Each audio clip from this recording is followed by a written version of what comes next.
अब खबर अवि मुक्तेश्वरानंद के बड़े बयान से जुड़ी हुई है, जो कि जम्मू कश्मीर को लेकर अनुच्छेद 370 को लेकर उन्होंने कहा है। वो कह रहे हैं आर्टिकल 370 को लेकर कि उसकी बहाली होनी चाहिए। इस बयान के बाद अब अलग अलग तरीके से रिएक्शंस भी सामने आ रहे हैं।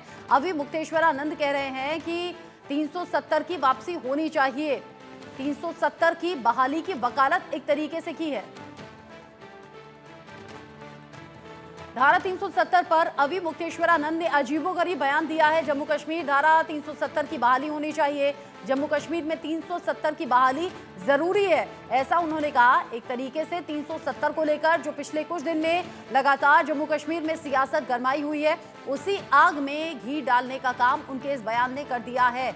अवि मुक्तेश्वरानंद की तरफ से कहा गया है कि जम्मू कश्मीर में 370 की बहाली का हम समर्थन करते हैं, इसकी बहाली होनी ही चाहिए। हालांकि प्रधानमंत्री नरेंद्र मोदी से लेकर गृह मंत्री अमित शाह और बाकी बड़े नेताओं के जरिए लगातार ये कहा जा रहा है कि अब 370 इतिहास हो चुका है, उसकी कभी वापसी हो नहीं सकती। जरा सुन लीजिए क्या कुछ कहा अवि मुक्तेश्वरानंद ने। हम तो गौ भक्त हैं, हम गौ भक्ति के कारण चाहते हैं कि 370 बहाल हो जाए। सच बता रहे हैं। क्यों? क्योंकि जब धारा 370 लागू थी तो धारा 370 के अंदर रणवीर दंड संहिता लागू थी। रणवीर दंड संहिता कभी नाम सुने हो? नहीं सुने हो। धारा 370 सुने हो, वही सुनाया गया। धारा 370 के अंदर रणवीर दंड संहिता कश्मीर में लागू थी और उसमें गौ हत्या करना, गौ हत्या करने के लिए प्रेरित करना, गौ मांस रखना, गौ मांस खाने के लिए व्यापार करना, इन सबको मृत्युदंड तक की सजा थी। कश्मीर में गाय हत्या नहीं हो सकती थी जब तक धारा 370 लागू थी, और जब से धारा 370 हटी है वहां पे खुलेआम गौ हत्या होने लग गई है। रोज वहां पे परेशानी हो रही है। ये क्यों किया आपने? आपको धारा 370 हटानी थी तो देख के तो हटाना चाहिए था कि इसमें हमारा गाय माता भी आ रही है। आपने उसको हटा दिया। इससे पहले महाराष्ट्र में प्रधानमंत्री नरेंद्र मोदी ने कहा कि कांग्रेस और एनसी वाले फिर से 370 को लाने की बात कह रहे हैं, जिसे अब दुनिया की कोई ताकत वापस नहीं ला सकती। तो फारूक अब्दुल्ला ने कहा कि 370 बहाल हो। जैसे ही कांग्रेस और इंडी गठजोड़ का जम्मू कश्मीर में सरकार बनाने का मौका मिला, वो फिर से कश्मीर को लेकर साजिशें करने लगे। आपने टीवी पे देखा होगा, 2-3 दिन पहले जम्मू कश्मीर विधानसभा में जो कुछ हुआ आपने देखा होगा। कांग्रेस गठबंधन वहां फिर से आर्टिकल 370 लागू करने का प्रस्ताव पारित किया है। दोस्तों, क्या यह देश स्वीकार करेगा? आप सहमत होंगे? कश्मीर को तोड़ने का कांग्रेस का एक कारनामा आपको मंजूर है? आर्टिकल 370 के समर्थन में विधानसभा के भीतर बैनर लहराए गए। जब बीजेपी के विधायकों ने जी जान से उसका विरोध किया तो उन्हें उठा करके सदन के बाहर फेंक दिया गया। ये पहले भी यही कहते थे, मगर आज साबित हो गया कि जो फैसला इन्होंने किया था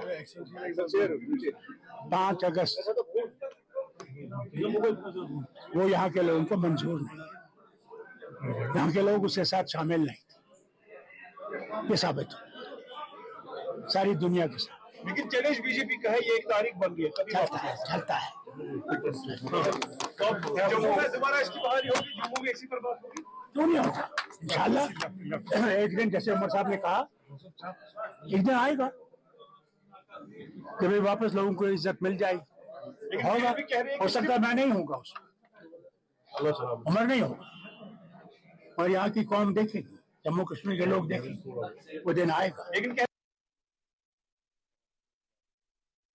अभी कश्मीर की असेंबली में मीटिंग हुई, नेशनल कॉन्फ्रेंस के साथ कांग्रेस पार्टी ने भी एक रेजोल्यूशन किया कि धारा 370 वापिस लाइए। ये कश्मीर जो है भारत का अभिन्न अंग नहीं है। मैं आज संभाजी महाराज की भूमि पर कहकर जाता हूं, मेरी बात मानिएगा शरद पवार साहब, आपकी 4 पुश्ते भी आएगी, धारा 370 हम वापिस नहीं आने। जम्मू कश्मीर में विधानसभा सत्र 370 की वजह से ही चल नहीं पाया, हंगामे की भेंट चढ़ गया। महाराष्ट्र और झारखंड में भी 370 की गूंज सुनाई दे रही है, जहां पर प्रधानमंत्री से लेकर गृह मंत्री कह रहे हैं वापसी हो नहीं सकती। क्यों नहीं लौटेगा अनुच्छेद 370, ये आप सोच रहे होंगे ऐसा क्यों है, तो आपको जल्दी से बता देते हैं। उसके बाद खास मेहमान हमारे साथ जुड़ेंगे। जम्मू कश्मीर में आर्टिकल 370 अब इतिहास बन चुका है। अब ये दोबारा लागू करना लगभग असंभव है। 370 हटाने पर सुप्रीम कोर्ट के 5 जज मोहर लगा चुके हैं। 11 दिसंबर 2023 को सुप्रीम कोर्ट ने 370 को हटाने को वैध माना। कोर्ट ने अपने फैसले में कई तथ्यों का जिक्र किया था। दोबारा लागू करने के लिए केंद्र सरकार, राष्ट्रपति की सहमति जरूरी होगी। ऐसा अब राजनीतिक कारणों से भी संभव हो नहीं सकता। ऐसे में अगर जम्मू कश्मीर में अनुच्छेद 370 को लेकर सियासत गरमाई, विधानसभा में लगातार हंगामा और धक्के मुक्के की नौबत भी आ गई, और इस बीच अविमुक्तेश्वरानंद की तरफ से अगर ये कहा जा रहा है कि जम्मू कश्मीर में 370 की वापसी होनी चाहिए या बहाल होना चाहिए, तो अब अलग अलग एंगल है इसको लेकर सामने आ रहे हैं। और जाहिर सी बात है कि जो राजनीति पहले से हो रही थी उसमें घी का काम उनके इस बयान ने कर दिया है। मेरे साथ खास मेहमान जुड़ गए हैं। RS पठानिया मेरे साथ में है, बीजेपी के नेता। सैफ खान मेरे साथ में है, कांग्रेस नेता। डॉक्टर सुखविंदर सिंह मेरे साथ में है, प्रवक्ता JKNC। तौसीफ शाह मेरे साथ में है, PDP के लीडर। वकार भट्टी मेरे साथ में है, अपनी पार्टी के नेता। डॉक्टर मोहित शुक्ला हैं, हिंदू धर्म गुरु के तौर पर। सैयद नफीरुल इस्लाम मेरे साथ में जुड़े हुए हैं, मुस्लिम स्कॉलर के तौर पर। आप सभी का बहुत बहुत स्वागत इंडिया न्यूज पर वक्त देने के लिए। सबसे पहले मैं रुक कर लेती हूँ, जिस तरीके से अभी की राजनीति गरमाई हुई है और जम्मू कश्मीर में विधानसभा सत्र में भी हंगामा खूब देखा गया। RS पठानिया जी, ऐसा लग रहा था कि विधानसभा के भीतर ही नहीं, देश भर में अब चर्चा उस राजनीति की हो रही है जहां 370 का जिक्र है, और अभी अविमुक्तेश्वरानंद का ये बयान कैसे देख रहे हैं?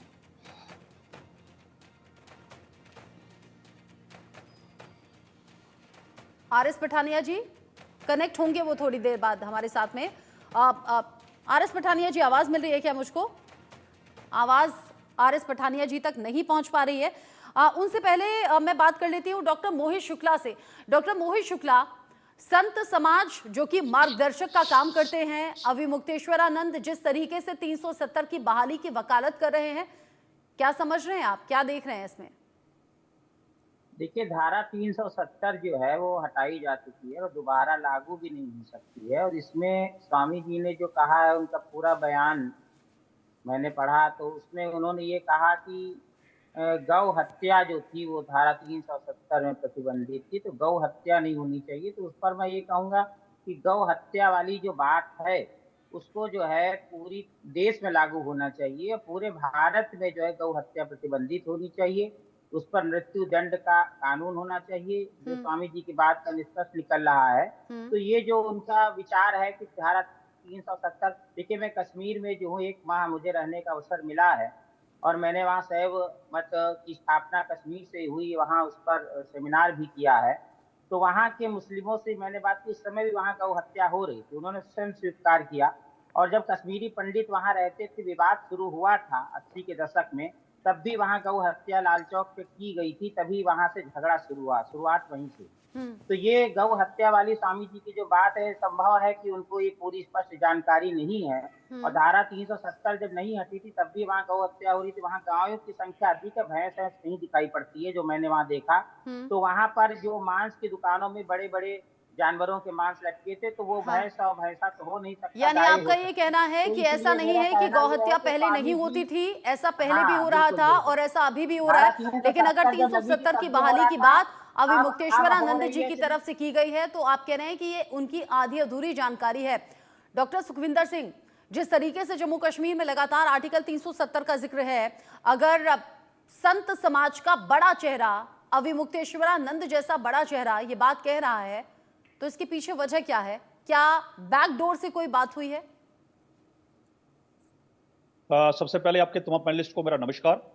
देखिए, बड़े अफसोस की बात है कि मैंने अभी 2-3 जो भाषण सुने हमारे प्राइम मिनिस्टर ऑफ इंडिया और गृह मंत्री जी का, मुझे बड़े उसके साथ ये कहना पड़ता है कि महाराष्ट्र के लोगों को मुझे लगता है कि 370 से ना नुकसान होगा ना फायदा होगा।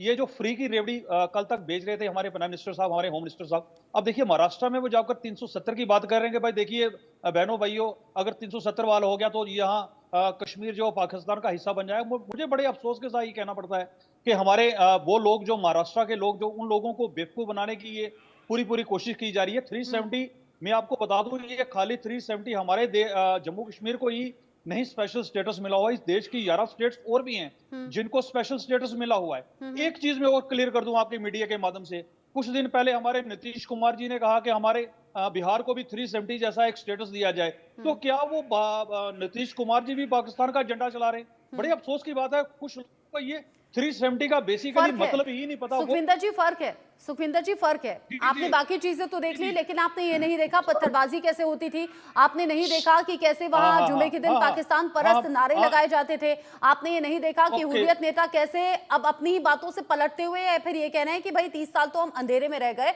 अब जाकर हमें होश आया है। इन सब बातों को भी तो देखिए। ओके, मैं आपको बताता चलूं।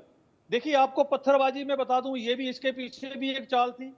आप पत्थरबाजी हट के आपको इन 10 सालों में ये नहीं देखा कि जम्मू रीजन में जितने बड़े अटैक्स हुए, किया ये पत्थरबाजी का, ये जो 10 सालों में जो इन्होंने जो सरकार बनाई, यूटी अभी भी अटैक हो रहे हैं हमारे कश्मीर में, हैंड ग्रेनेड फेंका गया। क्या ये आप समझते हैं कि यूटी के बाद भी ये फेलियर रहा है हमारे गृह मंत्री जी का? आपको मैं ये बता दूं, यूपी, बिहार, उत्तराखंड, झारखंड, क्या वहां भी कश्मीर का झंडा चलता है जहां पत्थरबाजी होती है?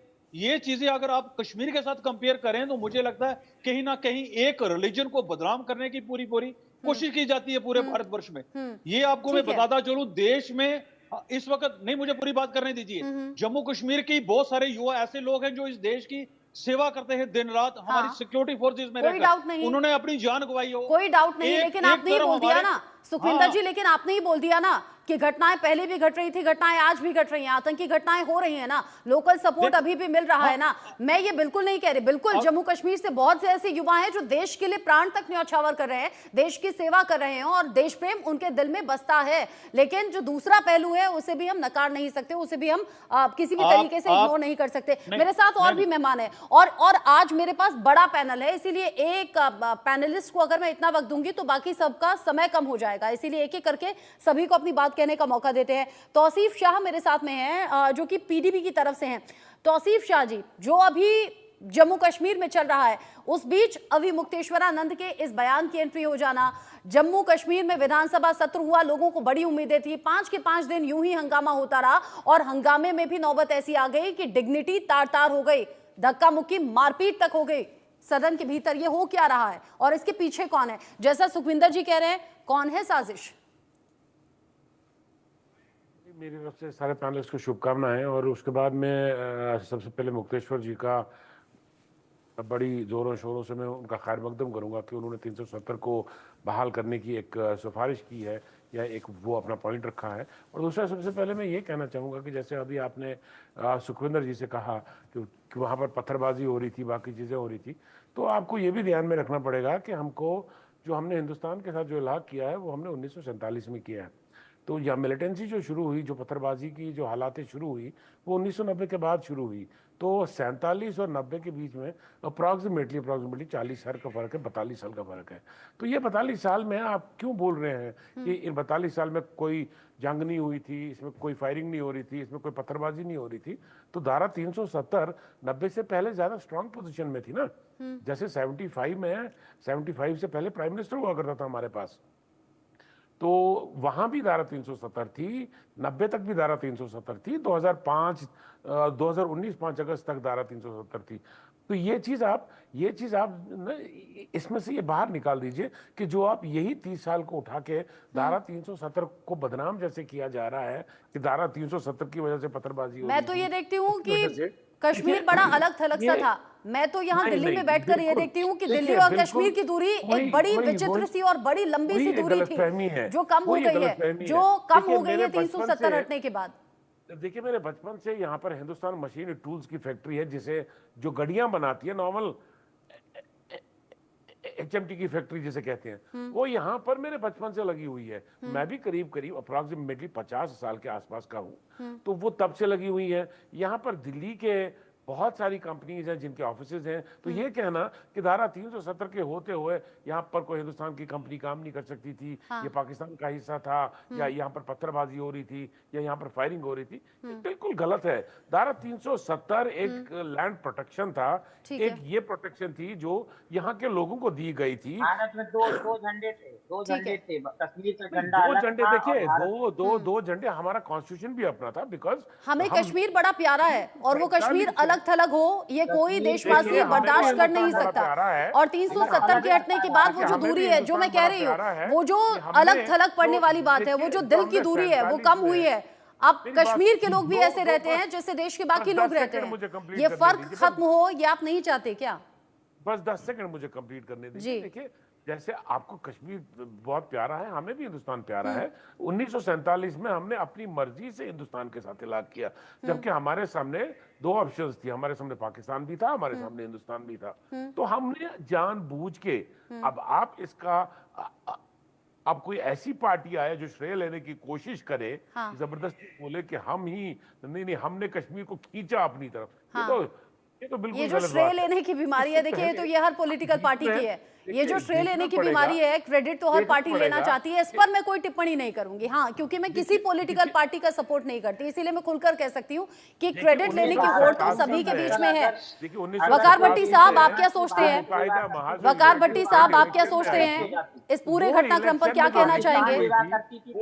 एक साथ मत बोलिए, मोहित शुक्ला जी और भी पैनलिस्ट हैं, वक्त कम है, सभी को बोलने का मौका दीजिए। वकार भट्टी साहब बोलेंगे। देखिए 1947 से हिंदुस्तान ने वादा खिलाफी की है, और अगर आज कश्मीर की दूरी, कश्मीर के लोग दूर है ना हिंदुस्तान से, या यूथ को नफरत होती है हिंदुस्तान की सियासत से या हिंदुस्तान की गवर्नमेंट से, चाहे वो फिर कांग्रेस की रही या भाजपा की गवर्नमेंट रही, वो उसका मेन जो रीजन है वो है वादा खिलाफी। देखिए, हमारे इस्लाम के अंदर नबी करीम सल्लल्लाहु अलैहि वसल्लम कहते हैं कि जब किसी के साथ माहिदा करो तो वो माहिदा कभी अपनी तरफ से तोड़ने की कोशिश मत करना। कश्मीरियों ने कभी भी माहिदा नहीं तोड़ा, कश्मीरी लोगों ने कभी भी हिंदुस्तान के साथ माहिदा नहीं तोड़ा। 53 से लेकर आज दिन तक सिर्फ कश्मीरियों के साथ धोखा हुआ, फ्रॉड हुआ, और जो माहिदा था उसको तोड़ा गया। किसने तोड़ा है? कश्मीरियों ने कभी नहीं तोड़ा, वो तोड़ा है हिंदुस्तान की बैठी हुई सरकारों ने, चाहे फिर कांग्रेस की सरकार थी या आज के मौजूदा भाजपा की सरकार थी। और उसके बाद आप कहते हो लोग पत्थर क्यों मारते हैं, उसके बाद आप कहते हो लोग विरोध क्यों करते हैं। आप पैलेट चला दो, आप लोग बच्चों की आंखों की रोशनी खत्म कर दो, आप फेक इनकाउंटर कर दो, आप लोगों को PS से UAPA में लोगों की जिंदगी बर्बाद कर लो। आपको सारे राइट हैं जी, आपको सारे हक हैं, लेकिन कश्मीरी अगर गुस्से में कहीं पत्थर उठा गया, और आपने 10 पत्थर से तो कोई मरा नहीं, लेकिन पैलेट से हजारों लोग मरे हैं, पैलेट से हजारों की आंखों की रोशनी चली गई है, उस पर आप लोग बात नहीं करते हो। क्यों? क्योंकि आप वो बात करते हो जो आज रेडिकल कह रहा है, जो आज हिंदू रेडिकल्स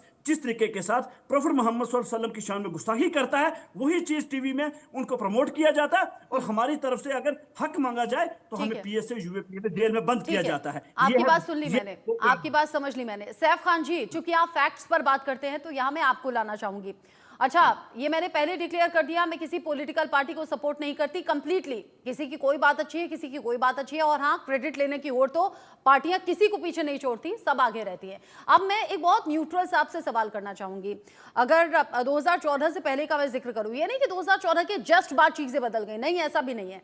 अगर कुछ साल पहले चली जाऊं, मेरे एक बड़े अजीज दोस्त हैं मीडिया में ही, और जब वो जम्मू कश्मीर पहुंचे थे रिपोर्टिंग करने के लिए, तो उन्होंने वापस आकर अपना एक्सपीरियंस बताया और कहा कि रचना, हालात कुछ ठीक नहीं है, वहां यूं पत्थरबाजी होती है, वहां यूं मीडिया को टारगेट किया जाता है, और बड़ा जान का खतरा मैंने महसूस किया। अब जब वो फिर से जम्मू कश्मीर पहुंचे तो उन्होंने वहां के बदलाव के बारे में बताया। ये मैं एक देश के आम नागरिक के तौर पर कह रही हूं। वो कह रहे हैं हालात सुधरे हैं, बेहतर हुए हैं, और वो जो लाल चौक पर तिरंगा फहराया जाता है उससे तो बड़ा गर्व होता ही है। यानी कश्मीर किसी ना किसी मायने में भारत से अलग तो था, वो जो दूरी थी वो पटी है। वो कश्मीर के लोग जो अलग थलग सा महसूस करते थे वो अब देश के नागरिक के तौर पर जी रहे हैं। फिर क्यों कुछ लोग हैं जो 370 की बहाली की मांग कर रहे हैं और इस मामले को इतना तूल क्यों दिया जा रहा है? मैडम आप बार बार ट्विस्ट कर रहे हो। कुछ लोग, फिर बीजेपी को लोगों ने वोट क्यों नहीं दिया? क्यों नहीं आरएसएस को? सैफ जी बोलने पहले, सैफ जी बोलने पहले, वकार भट्टी साहब आप बोलिए। ठीक है, यहाँ ठीक है, सैफ जी जवाब देंगे, सैफ जी जवाब देंगे, सैफ जी जवाब देंगे। ऐसे टाइम खत्म हो जाएगा, ऐसे टाइम खत्म हो जाएगा। मैंने कुछ लोग इसलिए कहा क्योंकि पॉलिटिकल पार्टी के लीडर भी इस पर खूब सियासत कर रहे हैं। और अब तो अवि मुक्तेश्वरानंद जी भी ये कह रहे हैं, अवि मुक्तेश्वरानंद जी का ताजा बयान ये कह रहा है और आम लोग भी बोलते हैं। तो मैं कहूंगी कुछ लोग, सैफ जी बोलेंगे अब, सैफ जी बोलेंगे, रचना जी, मैं वकार, अब सैफ जी बोलेंगे। वकार जी शांत हो जाइए। हाँ, सबसे पहले हम आज का जो मुद्दा है, जो आज की डिबेट है, वो शंकराचार्य जी के बयान के ऊपर है। तो मैं ये क्लियर कर दूं कि जो 370 का उन्होंने जो जिक्र किया वो इसलिए किया क्योंकि जम्मू एंड कश्मीर में 1862 से एक स्पेशल स्टेटस होने की वजह से जो गौ हत्या है उसके ऊपर बैन लगा दिया गया था। जो कंटिन्यूस जो नॉन बेलेबल वारंट तक जो है जो लोग हत्या करते थे उन पे लगाया जाता था अंडर सेक्शन 298A आरपीसी की स्टेट के द्वारा जो है उनकी जमानत तक जो है नहीं होती थी। ये नॉन बेलेबल वारंट था। अब 370 हटने के बाद जो है गौ हत्या की शिकायतें आई हैं, वो भी उस दौरान में जो है जब भारतीय जनता पार्टी 3.5 साल की सरकार पीडीपी के साथ में जो है जब चला रही थी। ये हमारे शंकराचार्य जी ने जो इच्छा वो जो है सामने लेके आए और बताया कि जो गाय है उसको एक नेशनल एनिमल का एक स्टेटस जो है वो दिया जाए। हाँ। अब ये भारतीय जनता पार्टी कैसे दे देगी स्टेटस, आप मुझे बताइए। अब मैं आपके सामने भारतीय जनता पार्टी के मैनिफेस्टो सामने लेके आता हूँ। मेघालय में वो मैनिफेस्टो में प्रॉमिस करते हैं कि हम आपको बीफ देंगे, मणिपुर में प्रॉमिस करते हैं, आसाम में प्रॉमिस करते हैं, केरला में तो बीफ कोऑपरेटिव सोसाइटी आरएसएस और बीजेपी चला रही है साथ में जो है। गोवा में कहते हैं हम आपको सस्ता बीफ देंगे। इंडिया इस वक्त 1.3 मिलियन टन ऑफ मीट जो है एक्सपोर्ट कर रहा है। आप समझते हैं पूरी दुनिया में हमारा भारत दूसरे ऐसे देश है जो हाईएस्ट नंबर ऑफ जो है बीफ इस वक्त एक्सपोर्ट कर रहा है। तो सबसे पहले स्वामी जी यानी शंकराचार्य जी ने ये जो इच्छा जाहिर की, लेकिन वो सीधा ये भी कह सकते थे कि गौ हत्या हो रही है इसीलिए उसको लेकर कड़े कानून बनने चाहिए, क्योंकि अभी एक पैनलिस्ट बता रहे थे कि वो 370 होते हुए भी वहां गौ हत्या हो रही थी, फिर हटने के बाद भी गौ हत्या हो रही है, कोई बदलाव नहीं आया है सच। तो बीजेपी की इससे पहले बीजेपी का टेन्योर रहा है। हाँ। आप ये समझ ले 3.5 साल तो साथ में मलाई खाई उन्होंने स्टेट के ऊपर जो है। और उसके बाद जो है मैं आपको ये बताना चाहता हूँ इलेक्टोरल बॉन्ड्स में भी जो हमारे देश की सबसे बड़ी बीफ की एक्सपोर्ट कंपनी है अलियाना ग्रुप जो है उसने 2 करोड़ रुपए भारतीय जनता पार्टी को डोनेट किया है। हाँ। इलेक्टोरल बॉन्ड्स में जो है आप समझ सकती हैं। अब आप समझ रहे हैं, जो दर्शक हमारा इस वक्त जो ये प्रोग्राम देख रहे हैं वो समझे इस बात को कि मैं ये क्या कहना चाह रहा हूँ और ये क्यों हो रहा है। और उसके साथ साथ में ये भी बताना चाहूंगा कि अगर हम एक जगह किसी पार्टी पर मैं पूरी तरह से रिलाई नहीं करती, बैकडोर से ऐसी डील्स बहुत सी होती हैं और लगभग सब पार्टी इसमें नजर आती है मुझे, सभी एक जैसे नजर आते हैं मुझे। रचना मैं अपनी बात जो है 10 सेकंड्स में खत्म करना चाहूंगा ये बताते हुए कि जब एक जगह के ऊपर आप ये कहते हैं कि गाय हमारी माता है ना, और उसको फिर ये बोलते हैं कि हमें उसको खाना भी आता है। आपके जो है बीजेपी के चीफ मेघालय अर्नेस्ट कहते हैं कि जो है हम तो खाएंगे साहब जो है बीफ। संगीत सोम कहते हैं गौ हत्या नहीं होनी चाहिए और खुद की मीट एक्सपोर्ट की कंपनी है। मनोहर पारिकर कहते हैं हम तो बीफ सप्लाई करेंगे।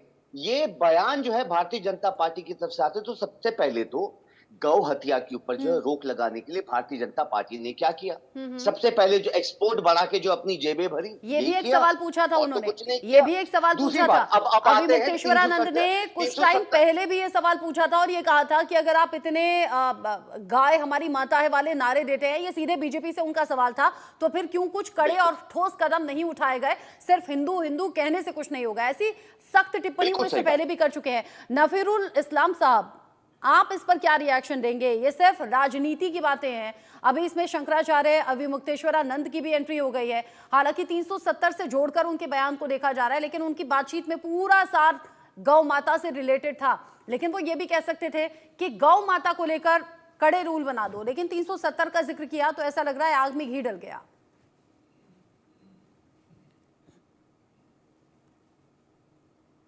अनम्यूट कर लीजिए खुद को, नफीरुल जी, अनम्यूट कर लीजिए खुद को। हाँ हेलो जी जी, आवाज आ रही है मेरी? आ रही है आवाज। सबसे पहले मैं तमाम पैनलिस्ट का खैर मकदम करता हूँ, आदाब कहता हूँ आपको भी। देखिए कश्मीर का मुद्दा ये आज का मुद्दा नहीं है, सन 47 से पहले भी ये मुद्दा रहा है और 47 के बाद भी रहा है।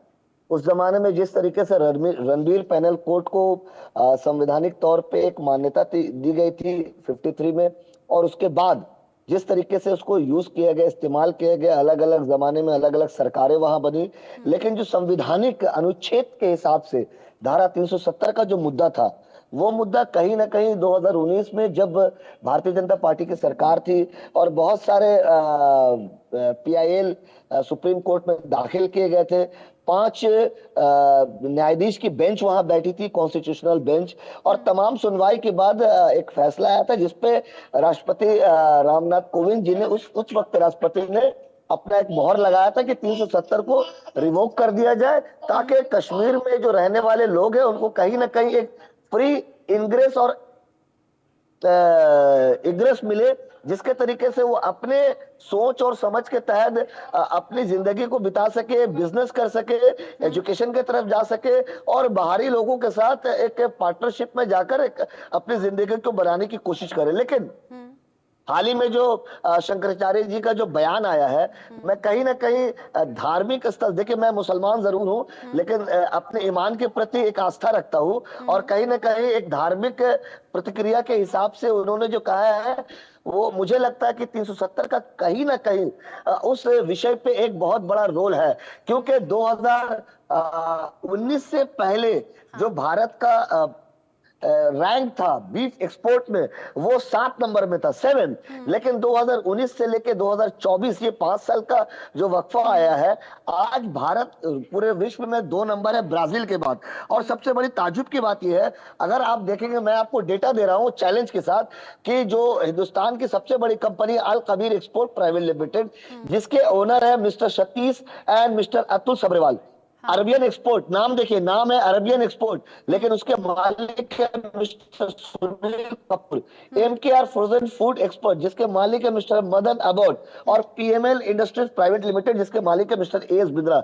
तो कहीं ना कहीं ये जो उद्योगपति है, मुझे लगता है इन उद्योगपति को इस्तेमाल करके एक बहुत बड़ा राजनीतिक वेंडेटा चलाया जा रहा है, जिसका मैं विरोध करता हूं शुरू से और आगे भी करूंगा। और इस तरह की आस्था को ठेस पहुंचाने की जो भी सरकार कोशिश कर रही है, मैं उसके खिलाफ खड़ा रहूंगा, क्योंकि समझने वाली बात है, 11 राज्यों को स्पेशल स्टेटस मिला हुआ है मोहतरमा, और वो 11 राज्य से जो बीफ के जो उत्पादन होते हैं, अगर उसको देखा जाए तो कहीं ना कहीं पूरे देश का 2/3 हिस्सा ये राज्यों से आता है, जिसमें आसाम, नागालैंड, मणिपुर, मेघालय, सिक्किम, त्रिपुरा, अरुणाचल, मिजोरम आते हैं। तो ये बहुत बड़ा सवालिया निशान है, जो कश्मीर के लोगों के साथ नहीं बल्कि पूरे भारत के लोगों के आस्था के साथ, उनके बुनियाद के साथ उनको रौंदा जा रहा है, उन्हें सम्मानित करने की कोशिश की जा रही है। ठीक है, आपने बहुत सी इंपॉर्टेंट बातें कही और वो भी फैक्ट्स के साथ कही हैं। मैं RS पठानिया जी भी हमारे साथ में जुड़ गए हैं, बीजेपी के नेता हैं, उनसे इन सभी सवालों का जवाब जानना चाहूंगी। RS पठानिया जी, 370 को लेकर जो घमासान की स्थिति विधानसभा के भीतर हुई, वो किसी से छिपी नहीं, नौबत धक्का मुक्की तक आ गई, जो विधानसभा की सदन की डिग्निटी को तार तार करती हुई दिखी। अब इसी 370 के मुद्दे को लेकर महान शंकराचार्य अविमुक्तेश्वरानंद जी ये कह रहे हैं कि जम्मू कश्मीर में 370 की बहाली होनी चाहिए। मैं पक्षधर हूं, समर्थन करता हूं इस बात का। अभी ये कह देंगे शंकराचार्य हिंदू नहीं है असली। जी, पहले तो सबको मेरी ओर से सादर प्रणाम। मैं थोड़ा देरी से जुड़ पाया, उसके लिए आप सबसे हाथ जोड़ के जिसे कहते हैं मैं एक माफ़ी चाहूँगा। देखें, मैं स्वामी जी का पूरा सम्मान करता हूँ और स्वामी जी का एक व्यू पॉइंट है उसका भी सम्मान है मुझे, लेकिन धारा 370 का छोटे छोटे शब्दों में अगर इसका वाइविसेक्शन जिसे कहते हैं, इसका डाइसेक्शन किया जाए, धारा 370 एक टेम्परेरी प्रावधान था भारतीय संविधान में। धारा 370 और स्पेशल स्टेटस नाम की कभी भी कोई चीज जिसे कहते हैं भारत के संविधान में, ना जम्मू कश्मीर के संविधान में ऐसी को बात थी। ये मैं नहीं कहता, ये सुप्रीम कोर्ट का फुल बेंच जजमेंट री आर्टिकल 370 में कहा जाता है। तो ये मैं नहीं बोलूंगा अयंगर साहब ने दिया, किसने दिया, कैसे दिया, लेकिन अयंगर साहब का ही गोपाला स्वामी अयंगर जिन्होंने इसको कॉन्स्टिट्यूशन असेंबली में पुश किया था, उन्होंने कहा था कि टेम्परेरी प्रावधान देने का मकसद है, इसको 370 देने का मकसद है कि बाद में जम्मू कश्मीर भी बाकी राज्यों की तरह मुख्य धारा में बाकी राज्यों की तरह हो जाए। ये किसने कहा? जिन्होंने इस रेजोल्यूशन को पायलट किया। उसके बाद शेख मोहम्मद अब्दुल्ला ने खुद ही कह दिया 53 में, एक्सक्लेम कर दिया, बाद में उनको जेल भी जाना पड़ा कि ये जो एक्सपेरिमेंट था भारत सरकार के साथ, दिस हैज फेल्ड। वो तो उसकी सीमाएं लांघ गए बिल्कुल। फिर 1963 में अगर आप जाएं तो पार्लियामेंट में जवाहरलाल नेहरू खुद बोले, गुलजारीलाल नंदा खुद बोले कि धारा 370 का सिर्फ एक वो छिलका रह गया हुआ, अंदर से ये बिल्कुल खत्म हो चुकी है, क्योंकि supreme court, accountant auditor general, election commission of India, ये सारे यहाँ पे आ गए हैं और ये छिलका भी बहुत जल्दी हम निकाल के फेंकेंगे। ये कौन कह रहे हैं? जवाहरलाल नेहरू 1962 में। इसके बाद जवाहरलाल नेहरू जी के बाद अगर हम आगे चलें तो फिर मोरारजी देसाई, अपने जयललिता, पटनायक, हर नेता ने बार बार at various point of time उन्होंने अफर्म करा है, इसको बार बार जिसे कहते हैं जोर से कहा है कि धारा 370 जानी चाहिए। जो लोग आज धारा 370 ने रीअफर्मिंग स्पेशल स्टेटस का रेजोल्यूशन लेके आए, मैं पहला सवाल उनसे पूछूंगा कि धारा 370 तो सिर्फ एक खोखला था, एक खोपा था, वो तो बिल्कुल जिसे कहते हैं खोखला आपके दौरान ही हुआ, तब तो आपको राजनीति दिखी नहीं। हाँ, लेकिन इस खोखले, अब आपका सवाल होगा ये जो अगर खाली छिलका था सिर्फ, या अगर सिर्फ एक बाहर से कवर ही था तो इसको निकालने की क्या जरूरत थी? प्रॉब्लम ये थी, आप जगमोहन जी की जो किताब है माई फ्रोजन टर्बुलेंस, अगर उसमें देखें तो वो कहते हैं कि this is a symbol of deceit, double opinion, demagogy and duplicity. तो ये कहीं ना कहीं एक वर्षन देता था जिसे कहते हैं देश भर में और खासकर जम्मू कश्मीर में, ये शायद हमें कीमत मिली है जम्मू कश्मीर के मुसलमानों को भारत के साथ अलग करने की, जिससे यहाँ पे सांप्रदायवाद, यहाँ पे जिसे कहते हैं अलगाववाद और कई किस्म के जिसे कहते हैं माहौल यहाँ पे पनप रहे थे। आज at least one thing is settle कि Kashmir is almost settle. Issue है, झगड़ा को यहाँ है तो उस खित्ते को लेके है, वो जो खित्ता पाकिस्तान और चीन के इलीगल कंट्रोल में है। बीजेपी की लाइन क्लियर है और इस क्लियर लाइन को लेकर प्रधानमंत्री से लेकर गृह मंत्री और बीजेपी के बड़े चेहरे बार बार दोहरा चुके हैं कि 370 अब इतिहास हो चुका है। और कुछ ऐसी ही बातें आरएस पठानिया साहब आपने भी यहाँ दोहरा दी और फैक्ट्स के साथ बता दिया। लेकिन फिर मैं आपसे क्रॉस क्वेश्चन ही पूछना चाहूंगी, क्योंकि अविमुक्तेश्वरानंद ने जो मेन इशू उठाया वो गौ माता को लेकर, उनकी सुरक्षा को लेकर और गौ हत्या को लेकर उठाया। तो तमाम पैनलिस्ट जब आप नहीं जुड़े थे उससे पहले यही बात कर रहे थे कि बीफ क्या इस्तेमाल देश के अलग अलग राज्यों में नहीं हो रहा है या फिर उसे एक्सपोर्ट नहीं किया जा रहा है। ये बातें भी भारत सरकार को देखनी होंगी और इस पर जवाब देना होगा अगर गाय हमारी माता है या गौ हत्या के खिलाफ कानून बनाने की बात होती है तो। लेकिन इन सब के बीच ही चूंकि शंकराचार्य अविमुक्तेश्वरानंद ने यह बयान दिया और उस पर पलटवार किया है जगत गुरु रामभद्राचार्य ने करारा जवाब दिया है। वो कह रहे हैं अविमुक्तेश्वरानंद को इतिहास का ज्ञान नहीं है, संविधान का ज्ञान नहीं है। वो कह रहे हैं कि 370 की वापसी चाहने वाले शंकराचार्य नहीं हो सकते। वो कह रहे हैं अब 7 पीढ़ी भी कश्मीर में 370 को वापस ला नहीं सकेगी। वो कह रहे हैं कि दूध मांगोगे तो खीर देंगे, कश्मीर मांगोगे तो चीर देंगे। रामभद्राचार्य ने जिस तरीके से ये बयान दिया है, अविमुक्तेश्वरानंद जिस तरीके से मांग कर रहे हैं, उनके बयान पर वो नाराज भी नजर आए, वो गुस्से में नजर आए और उन्होंने कहा कि अविमुक्तेश्वरानंद देश की राजनीति का ABCD भी नहीं जानते। वो नहीं जानते राजनीति क्या है, वो नहीं जानते कि संविधान क्या है। नाराजगी जताते हुए जो कहा है, एक बार सुनिए। बिल्कुल गलत बात। उनको राजनीतिक पहलू का कोई ज्ञान नहीं है। वे 370 की वापसी अब कभी नहीं होगी।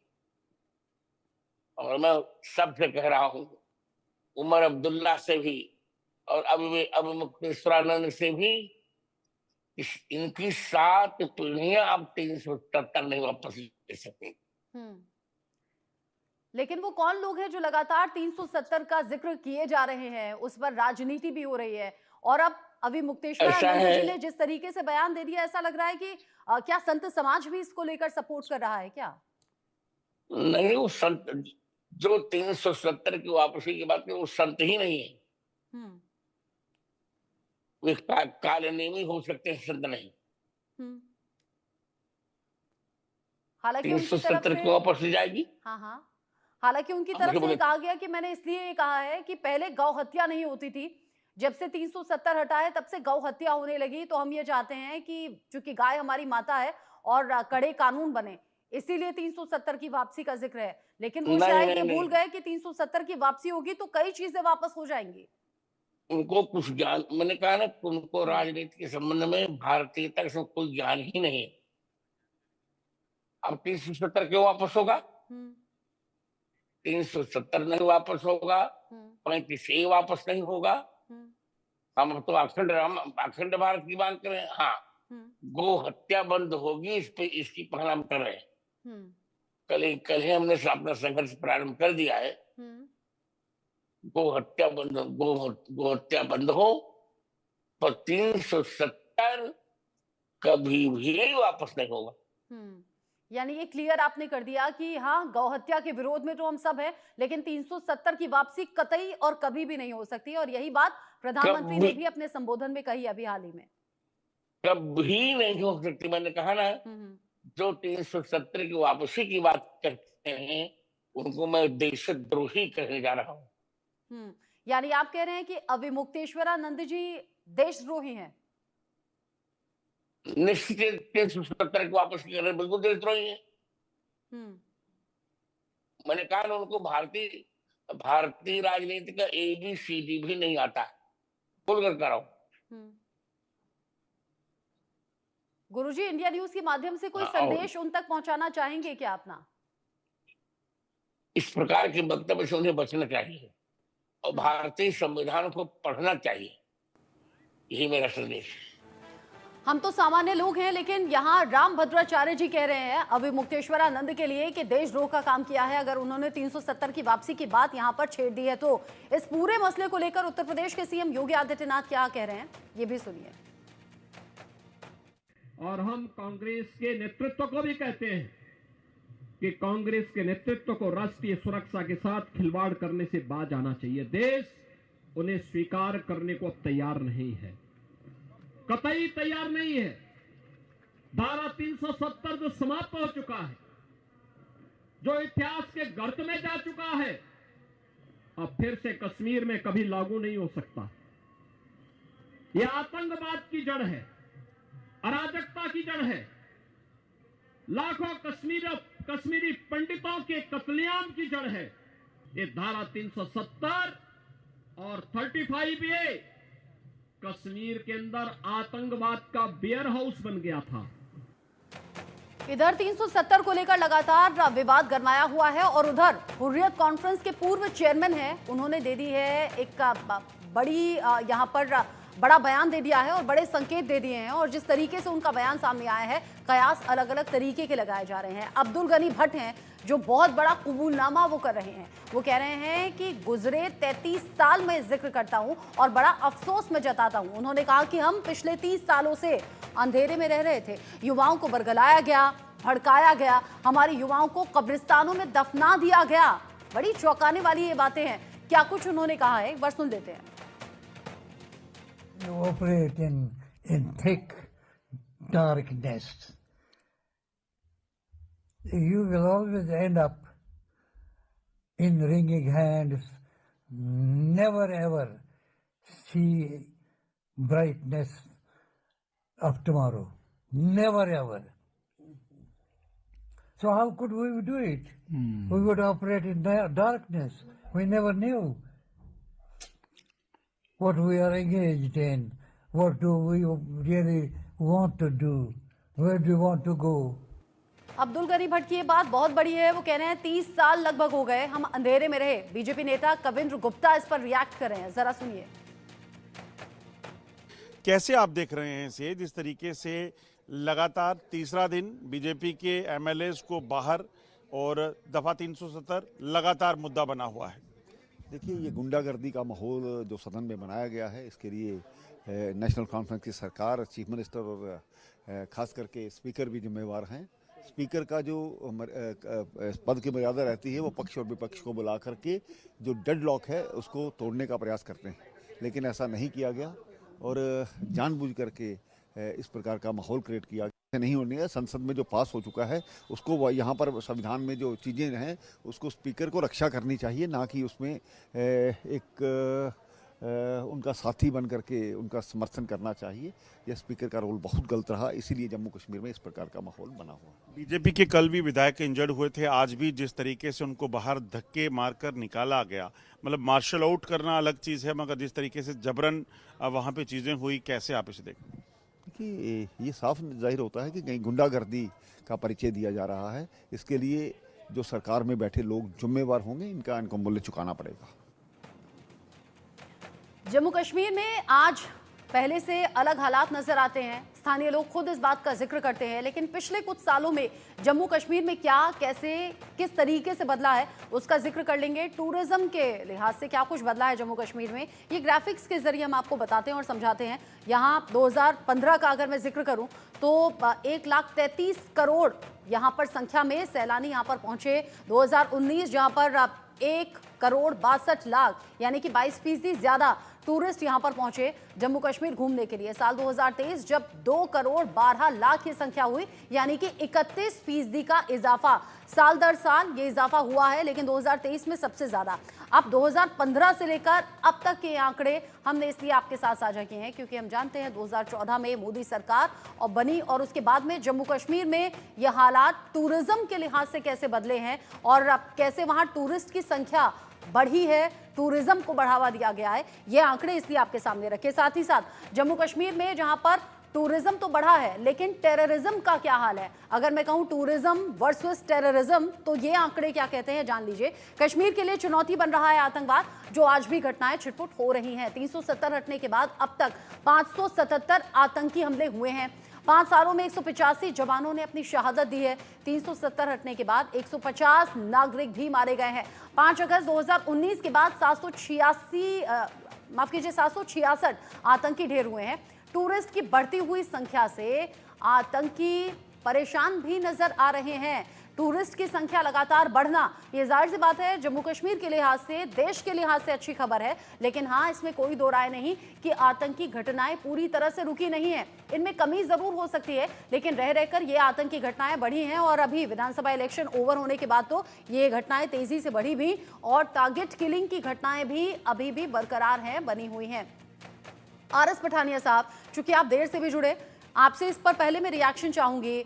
अब्दुल गनी भट्ट का ये बयान कि 30 साल लगभग हम अंधेरे में थे, इसे आप कैसे देखते हैं? ये जो आंकड़े आपके सामने रखे गए, इन पर आप क्या कहेंगे? वर्ष 2014 के बाद दिल्ली में एक मजबूत सरकार बनी है।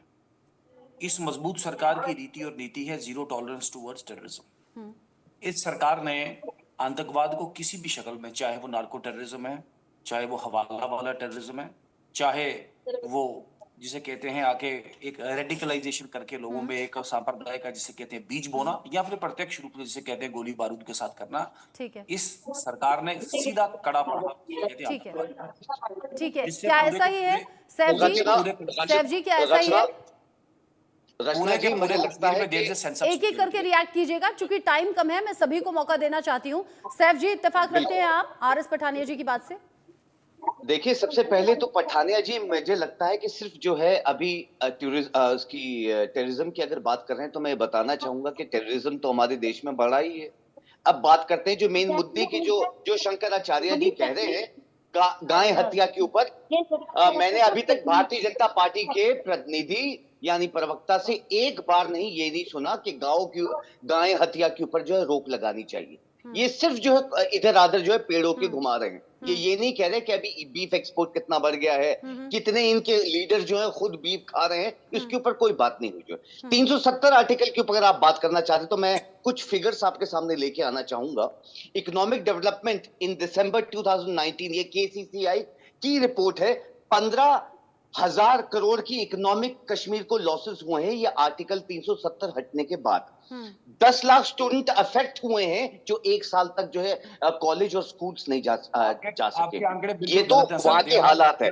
टूरिज्म की जो अगर हम बात करते हैं 86% की जो है टूरिज्म लॉसेस हुए हैं।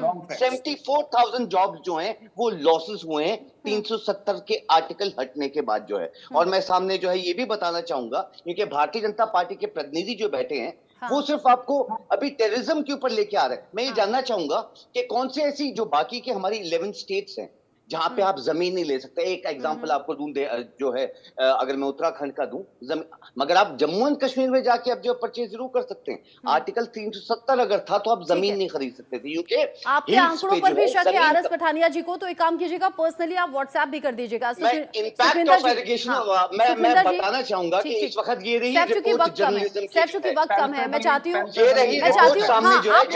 व्हाट्सएप कर दीजिएगा, आप आरएस पठानिया जी को व्हाट्सएप कर दीजिएगा। टाइम कम है, मैं सभी को बराबर का मौका देना चाहती हूँ। प्लीज शांत हो जाइए, प्लीज शांत हो जाइए। सुखविंदर जी, करीब 2 हफ्ते पहले की खबर है जब हुर्रियत नेता बैठक कर रहे थे, उस वक्त भी ये चर्चा थी कि इधर सरकार बनी है, उधर हुर्रियत कॉन्फ्रेंस की बैठक हो रही है, इस बैठक को कैसे देखा जाए। और अब अब्दुल गनी भट्ट का ये बयान कि 30 साल हमारे तो अंधेरे में गुजर गए। ठीक है देखिए अगर आप नहीं दे सकते मैं निकल रहा हूँ अभी। मुझे लगता है कि अब्दुल भट्ट साहब ने जो कहा है, मुझे लगता है वो 30 साल अंधेरे में अपने शायद रूम में अंधेरे में रहे होंगे।